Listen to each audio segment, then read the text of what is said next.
So I was feeling, kind of sad. I decided to put some more money in some of the people I knew in Africa because they were like, hey, I can start a business with this much money. I can start a business with this much money. And, they ask you for, a good amount of money. But I'm just like, I'm feeling sad. So I'm like, whatever, let me make somebody else happy, right? Send them the money, okay? And it's like, sometimes I'm thinking to myself, I would like some profit from this. Now, some of these people are like, yo, well, you can get 30%, you can get this, you could get, you can get 10%, and all that kind of stuff. And it's like, this is what, because sometimes we say to ourselves, we can't, like we're thinking about the capitalist model and why the capitalist model might not be indigenous to Africa. And so what we have to realize is there's a difference between big business and small business. And so one of the we had a debate, and one of these brothers was like, hey man, profiting from other people's labor, that's wrong. You know what I mean? And it's fine. Like, I get that. On the small business scale, if I'm not involved in the business, right, people say, that seems like exploitation. Now, of course, you invested in the capital, so you could technically be renting the machinery if you buy machinery. But realistically speaking, if you got one employee, right, and then you taking a chunk of the profits based off of your initial capital, some people, it don't sit right with them. Now, granted, it's still right, but it don't sit right with them. The distinction between capitalism, right, and let's just say, I can't remember the name. You can tell it's fucking late at night. But the difference, the thing that makes capitalism different is this large industrialism, these large businesses where it's not like one person is taking from one other person on a one-to-one ratio. It's more like you have a whole slew of workers who are ultimately, individually insignificant, right? And somebody over them is moving all the pieces. So here's what I'm going to do. I'm not going to say I'm going to do it because you don't know what comes into the future. But here's what I plan to do, right? I want to write a book. And when I'm speaking about this economics, and I know you're saying, you already write a book, man. You read books all the time. Yeah, sure.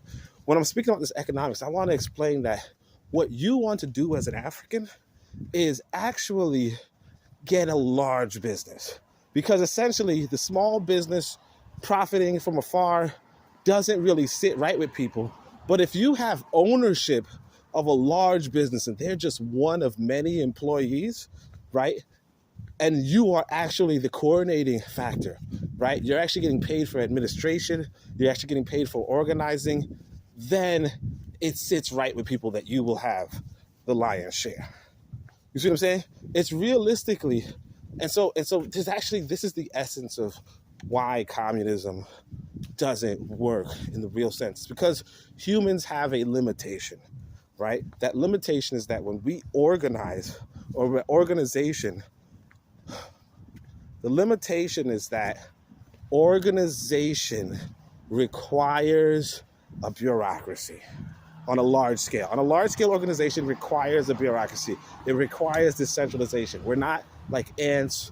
We're not like these other, we're not like some insects, some animals that can cooperate and coordinate on a grand scale, on an individual scale, democratically, blah, blah, blah, blah. We can't do that. We need a hierarchy. And because of that, that's where you can then, if you're having a large industry, you can invest, you can be away, and you can reap profit based off of your investment. Whereas, like what I'm doing with these people in Africa, where I'm like, hey, you have a small business? Hey, yeah, sure, I could give you a startup. It's not going to fly that they're going to be like, okay, I'll give you, 50% for the rest of my life. Nobody's going to people can sign up for that, but they're probably not going to really faithfully do that. Whereas if you have a large business, yes, you can say, hey, look, I possess this machine, I possess that machine, I possess this machine. You guys can use my machine and I'll pay you to use my machines, but they're my machines. And so you're going to do a job at this rate, and then whatever comes out, that's my profit because you're just using my machines. I'm just renting them to you. Right? And that's another thing too. If you have a small business, you can do that renting system. But the overall, and this is what I'm saying, that I really feel like I should write about it, because even though the information's out there, it's not really packaged for us in the same way. So I want to package it for us as Pan-African nationalists. But long story short, uh, long story short, you get it. If I'm telling us, I think that the objective of us as Pan-African nationalists is to acquire large businesses in Africa. Okay, that way we can get that residual passive income and that passive wealth. And I'm not saying that you're not going to be active in it, but the reality is that when you're the owner, you don't have to be active in it. Okay, and when you have that passivity, that passive wealth, then like winning is really going to happen. So I hope everybody enjoyed that. This is just a little tidbit, because I think really fundamentally we're going to have to start talking about economics seriously and getting to the root of why we cannot pursue like here's another thing. We cannot pursue communism, right? One. But two, it's like, stop using the word capitalism. Just say we're going to engage in large scale businesses, and we're going to have we're going to pay the bureaucracy. We're going to pay people for their organizational, their administrative, and their managerial skills. You have to qualify that, because here's the thing. People will say, hey, no, we only want to pay people for their labor. The people who do the labor, they make all the profit, they do all this stuff. But the people who make the labor do not freaking buy the machines. They don't buy they don't buy the machines. So that you just give them the machines, and then you say, okay, now they're entitled to everything. It's like, no, there's something more to it. There's the organizational capacity. And no, just because you tie cogs together in a Ford, whatever, that doesn't mean that you can now organize the whole business, or that you should have a say in how the business, or where the business sells, how the business sells, what should be produced, so on and so forth. It does not mean that. It just means that you're good at tightening those bolts, and that's fine. We need somebody to tighten bolts, but this whole notion of, well, now we can get rid of the bourgeoisie, or we can get rid of the administration, we can get rid of the organization and have the labor organize it. It doesn't make sense, because again, the way how economies work is there's four parts to it. I know I wanted to close it off, but there's four parts to it. There's distribution, there's production, there's the two others. I'm crossing the street. All right, but there's distribution, there's production, there's resource extraction, and then there's warehousing, right? So those four aspects to the economy. If you're just paying the producers, right?